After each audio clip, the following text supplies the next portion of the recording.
Ramappa temple మన భారతదేశంలో ఒకే ఒక్క ఆలయానికి అది నిర్మించిన శిల్పికారి పేరు ఉంది. మరి దేనికి ఈ ఘనత లేదు? రామప్ప దేవాలయం. ఈ వీడియో పూర్తిగా చూడండి, ఎందుకంటే సాక్షాత్తు ఆ పరమేశ్వరుడే దగ్గరుండి ఈ గుడి నిర్మాణం చేయించాడు. రామప్పని గైడ్ చేస్తూ ఈ ఆలయ నిర్మాణం జరిగింది. దీని వైభవం వర్ణనాతీతం. చాలా ఇంట్రెస్టింగ్ స్టోరీస్ కూడా ఉన్నాయి. వాటి గురించి మనకి ఎవరూ చెప్పరు, అవి కూడా చూద్దాం. మన భారతదేశంలో చాలా అద్భుతమైన కట్టడాలు ఉన్నాయి. అన్నింటిలో ఈ గుడి ప్రత్యేకం. శాండ్ బాక్స్ టెక్నిక్తో దీనిని నిర్మించారు. అందుకే భూకంపాలను తట్టుకొని మరీ ఇప్పటి వరకు ఇది చెక్కు చెదరలేదు. ఇది చంద్రుని కాంతిలో మెరిసే దేవాలయం. గుడి గోపురం ఫ్లోటింగ్ బ్రిక్స్తో నిర్మించారు, అంటే నీటిలో ఈ రాళ్ళు తేలుతాయని. ఇది కాకతీయుల అద్భుతం. దేవతల రక్షణలో ఉంటుంది. ఒక మహమ్మదీయ రాజు ఆకర్షణీయంగా ఉన్నాయని 2 శిల్పాలను తన స్థావరంలో పెట్టుకున్నాడట. మరుసటి రోజే మళ్ళీ తిరిగి వాటి స్థావరంలో ఆ శిల్పాలను అమర్చేశాడట. నిజానికి ఇప్పటికీ మనం దేవుడి సొమ్మును, దేవాలయంలో సంపదలకు ఆశపడితే వారి బ్రతుకులు చివరికి ఎలా ముగుస్తున్నాయో చూస్తూనే ఉన్నాం కదా. నిజానికి చాలా విచిత్రమైన నాట్యభంగిమలు, మహాభారత రామాయణంలో ముఖ్యమైన ఘట్టాలు ఆ దృశ్యాలను ఆ శిల్పాలలో గమనించవచ్చు. ఇంత అద్భుతమైన నైపుణ్యాన్ని ఇప్పటికీ ఏది చినకలేదు. ఆ టెక్నాలజీ ఇంత అభివృద్ధి ఉన్నా సరే ఎవరు మన భారతదేశంలో ఉన్న ఇలాంటి అద్భుత కట్టడాలను సృష్టించలేరు. పూర్వపు రోజులలో మన వాళ్ళు ఇంతటి అద్భుతాలను ఎలా చేశారో ఇప్పటికీ సమాధానం లేని ప్రశ్ననే. నేను గమనించినప్పుడు, ఆ ఆలయాన్ని దర్శించినప్పుడు, ఆ రాళ్లను, శిల్పాలను తాకినప్పుడు నేను ఇక్కడ పుట్టినందుకు అదృష్టవంతుడనని గర్వంగా అనిపించింది. ఈ వీడియో నా సంస్కృతికి, మన పూర్వీకులకు, శిల్పికారులకు, వీటిని ఇంతలా ప్రోత్సహించిన ధర్మం తప్పని రాజులకు అంకితం. More than A travelling video and tourism content.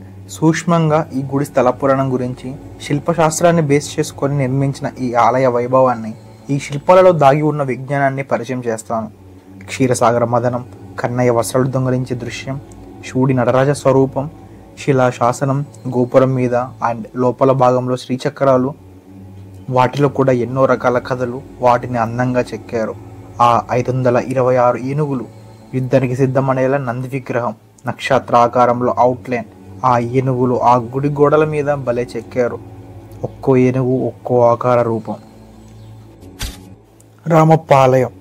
ఇది కాకతీయుల యొక్క శిల్పికళా వైభవం, ఇంజనీరింగ్ ప్రతిభ మరియు కళాత్మకమైన నైపుణ్యానికి అద్భుతమైన ఉదాహరణ. దీనిని ఓల్డ్ హెరిటేజ్ సైట్లా యునెస్కో గుర్తించింది. ఈ ఆలయ పరిరక్షణ బాధ్యతను స్వీకరించింది. United Nations Educational, Scientific and Cultural Organization, global awareness and tourism spot, international protection and conservation, పూర్తి బాధ్యతను యునెస్కో కంట్రోల్లో ఉంటుంది అని. టెంపుల్ మెయింటెనెన్స్ కూడా. మన వాళ్ళు నిర్మించిన ఈ అద్భుతం విజ్ఞానంతో కూడిన వైభవం. అది మన వాళ్ళకి కూడా అర్థమవుతే చాలు. ఈ వీడియోని కుదిరితే లెంత్గా ఉన్నా సరే ఒకే దాంట్లో కంప్లీట్ చేస్తాను డీటెయిల్గా. History, stories and myths, facts and conclusion, లేకుంటే పార్ట్ 2 చేస్తాను. సో తప్పకుండా పూర్తిగా చూడండి. Complete history of Ramappa temple. ఈ రామప్ప ఆలయాన్ని రామలింగేశ్వర ఆలయం అని కూడా అంటారు. ఇది ఒక ఆర్కిటెక్చరల్ మార్వెల్. ఇది పలంపేట్, ములుగు డిస్టిక్, వరంగల్ నుంచి 70 కిలోమీటర్లు, తెలంగాణలో ఉంది. 13th సెంచరీలో ఈ గుడి కాకతీయులు నిర్మించారు. స్పెసిఫిక్గా 1213వ సంవత్సరం. ఆ టైంలో రుద్రదేవుడు రాజు. అతనికి శివుడు అంటే చాలా ఇష్టం. అందుకని ఈ ఆలయాన్ని ఇన్ని ప్రత్యేకతలతో నిర్మించాలి అని అనుకున్నాడు. ఈ టెంపుల్ ఆర్కిటెక్ట్, అదే శిల్పికారి రామప్ప. అందుకని ప్రజలు అంతటి గుడిని నిర్మించాడు అని అతని పేరుతోనే రామప్ప ఆలయం అని అతని మీద గౌరవంతో పిలుస్తుంటారు. కన్స్ట్రక్షన్. ఈ టెంపుల్ని శాండ్ స్టోన్ అండ్ గ్రాన్యువల్ స్టోన్స్తో నిర్మించారు. ఈ యూనిక్ స్టోన్స్తో నిర్మించడం వలన ఇది ఇప్పటికీ చెక్కు చెదరలేదు. బేస్ పార్ట్ శాండ్ స్టోన్ని కోరుగా వాడారు. ఇక మొత్తం కాంప్లెక్స్ డిజైన్స్కి, ఆ శిల్పాలకు ఇంకో రకమైన గ్రాన్యువల్ స్టోన్ని యూజ్ చేశారు. దీని వలన బేస్ ఎంత గట్టిగా, బలిష్టంగా ఉంటుందో అది భూకంపాలను తట్టుకొని నిలబడుతుంది. Sand box technique. ఈ పిక్లో చూడండి, మీరు ఒక ఎగ్ని ఆర్ ఏదైనా వస్తువుని బాక్స్లో వేసి కలపండి, అది కదులుతుంది. అదే ఇసుకను నింపి ఆ వస్తువుని వేస్తే, సో ఇదే టెక్నిక్ని యూజ్ చేశారు. ఒక శాండ్ బాక్స్లో ఈ టెంపుల్ ఉందన్నమాట. ఈ గుడి గోపురం మీద ఉన్న రాళ్ళు అవి చాలా లైట్ వెయిట్తో ఉంటాయి. ఈవెన్ నీటిలో అవి తేలుతాయి. గుడి గోపురం లైట్ బరువుగా ఉండటం వలన బేస్ మీద ఎక్కువ బరువు పడదు. ఏమన్నా ఆలోచించారా మన వాళ్ళు? ఈ నేన్సా మజాకా? అయితే ఇవి కొన్ని డ్యామేజ్ అయ్యాయని చెబుతారు. ఎన్నో యుద్ధాలు, కులమత కల్లోహాలలో దేవాలయాలను ధ్వంసం చేసుకున్న దౌర్భాగ్యం కూడా మనమే కదా. సెకండ్ది అబౌట్ నంది. ఈ టెంపుల్ సెంటర్లో like heart of the temple అనుకుంటే అక్కడ పరమేశ్వరుడి లింగ స్వరూపం ఉంటుంది. ఆ గర్భగుడిలోకి చీకటి రాదు. ఈ గర్భగుడి అయినా అంధకారం ఆవహించి ఉంటుంది, ఆ దేవుడిని కమ్మేస్తుంది. కానీ ఈ ఆలయంలో గర్భగుడి ఎదురుగా ఉన్న స్తంభాలు పిల్లర్స్ షైనింగ్తో మెరుస్తుంటాయి. అవి రిఫ్లెక్ట్ అవుతూ ఉంటాయి. వాటి మీద పడిన లైట్ డైరెక్ట్గా గర్భగుడిలోకి వెళ్తుంది. ఆ శివుడి దర్శనం అవుతుంది. It's more than a principle of reflection of light. Physics కంటే అద్భుతమైనది కదా. ఆ శివలింగం ఎదురుగా నంది ఉంటాడు. నార్మల్గా శివాలయంలో నంది చెవుల మీదుగా శివలింగాన్ని చూస్తారు, కానీ ఇక్కడ అది జరగదు. ఎందుకంటే ఈ నంది లేచి పరిగెత్తడానికి రెడీగా ఉన్నట్టు కనిపిస్తాడు. ఆ శివుడి ఆజ్ఞ కోసం వెయిటింగ్ అన్నమాట. థర్డ్ది స్తంభాలు, పిల్లర్స్. రామపాలెంలో ప్రతి స్తంభానికి ఒక కథ ఉంటుంది. అవి తాకినప్పుడు చాలా గర్వంగా అనిపించింది. చాలా స్మూత్గా ఉన్నాయి, వెరీ పాలిష్డ్ స్టోన్స్. అంతలా ఎలా తయారు చేశారో అని ఆశ్చర్యం వేసింది. వాటి మీద చిన్న చిన్న భంగిమలు, కృష్ణుడి కథలు, నక్షత్రాలు ఇలా అనేకం చెక్కారు. ఇసుక రాతితో నిర్మించారు, అది శాండ్ స్టోన్తో. ఇవి కింద హెక్సాగోనల్ షేప్తో స్టార్ట్ అయ్యి టాప్లో రౌండ్ షేప్తో ఎండ్ అవుతాయి. 3 స్టెప్స్తో పిల్లర్ని నిర్మించారు. ఈ స్తంభాల మీద ఉన్న శిల్పాలు మన హిందూ పురాణాల నుంచి చాలా కథలను తెలుపుతుంటాయి. దేవతలు, దేవుళ్ళే కాకుండా జంతువుల బొమ్మలు, వాటి అపూర్వమైన రూపాలను, పుష్పాలను, చెట్లను, ప్రకృతిని డిజైన్గా చెక్కారు. మీరు వెళ్ళినప్పుడు కన్నయ్య శిల్పం దగ్గర ఫ్లూట్లా ఉంటుంది. ఆ ఒక్క దగ్గర మీరు టచ్ చేసి చూడండి, మ్యూజికల్ నోట్స్ వస్తాయి. టెంపుల్లో మళ్ళీ ఎక్కడా అలా ఉండదు, మ్యూజికల్ నోట్స్లా ఉంటుంది అది. Don't miss the sound. Number 4 Natyashastra ఆధారంగా నృత్య భంగిమలు. రామప్ప ఆలయం గోడల మీద, స్తంభాల మీద, పైకప్పుల మీద కొన్ని అద్భుతమైన శిల్పాలు అలంకరించి ఉంటాయి. ప్రాచీన నాట్యశాస్త్రం ఆధారంగా ఈ నాట్య భంగిమలను ఇలా శిల్పాలలో ప్రదర్శించారు. ఈ శిల్పాలు గంధర్వులు, అప్సరసులు వంటి దేవతల నృత్యకారులను పరిచయం చేస్తాయి. ఈ శాస్త్రీయ నృత్యాలు విశ్వంలో దివ్యమైన లయబద్ధమైన కాస్మిక్ ఆర్డర్ని సూచిస్తుంటాయి. నెంబర్ 5 దాదాపు 526 గజాల శిల్పాలు ఉంటాయి. లైక్ అవి దారిని చూపిస్తున్నాయని అంటారు. ఆలయం లోపలికి వచ్చేవి, బయటకు వెళ్ళేవి 2 రకాలుగా వీటి నిర్మాణం ఉంటుంది. నిజానికి చాలా ఆలయాలలో ఏనుగులను ద్వారాల వద్ద, స్తంభాలపైన మనం గుర్తించవచ్చు. మన హిందూ సాంప్రదాయంలో వీటికి చాలా ప్రాముఖ్యత ఉంది. ఇవి అనే కాదు, కొన్ని ఆలయాలలో సింహాలు, గుర్రాలు, పౌరాణిక జంతువుల ప్రతిమలను కూడా కనిపిస్తుంటాయి. ఇవి చాలా ప్రత్యేకంగా కనిపిస్తుంటాయి. నిజానికి వీటి వలన గుడి అందం మరింత పెరుగుతుంది, మరింత అందంగా గుడి నిర్మాణం కనిపిస్తుంది. ఇవి స్థిరత్వానికి, బలానికి సూచికగా చిత్రించబడతాయి.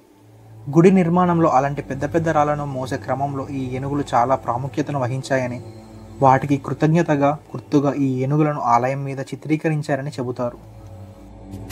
నెంబర్ 6 దివ్యతార అలంకారాలు, ఖగోళ ప్రతీకలు. రామప్ప ఆలయంలో మరో ఆసక్తికర అంశం ఖగోళ అలంకారాలు.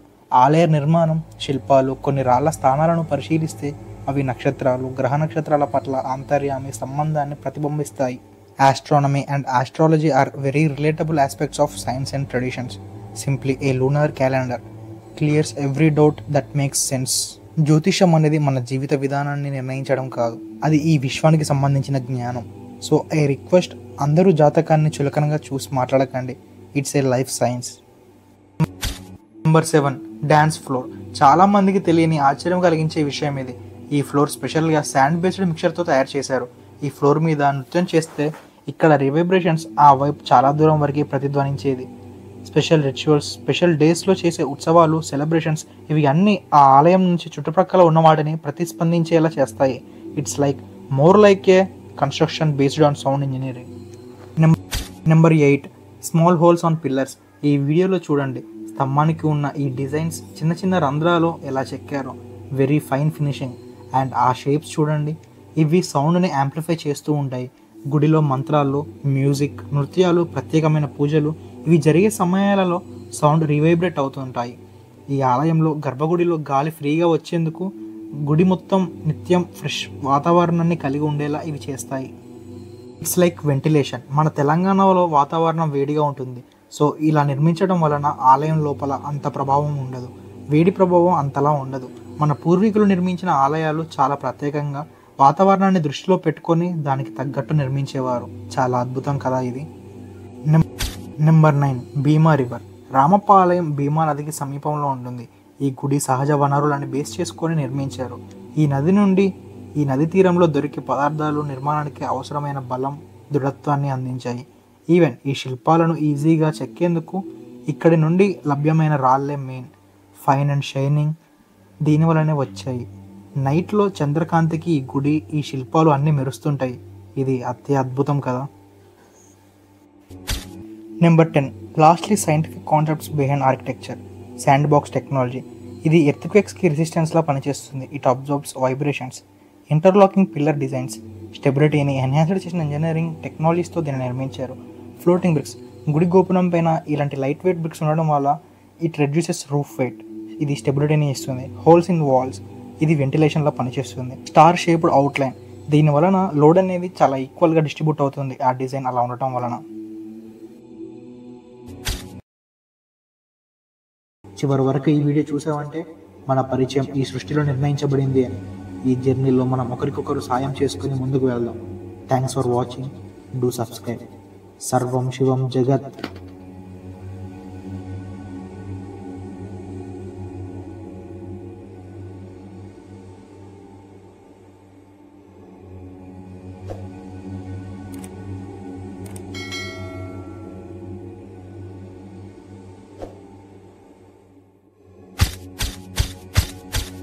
Thanks for watching. మీరు కొంచెం సబ్స్క్రైబ్ చేయడం వల్ల నాకు కొంచెం మోటివేషన్లో ఉంటుంది, సపోర్ట్లో ఉంటుంది. So do subscribe and thanks again.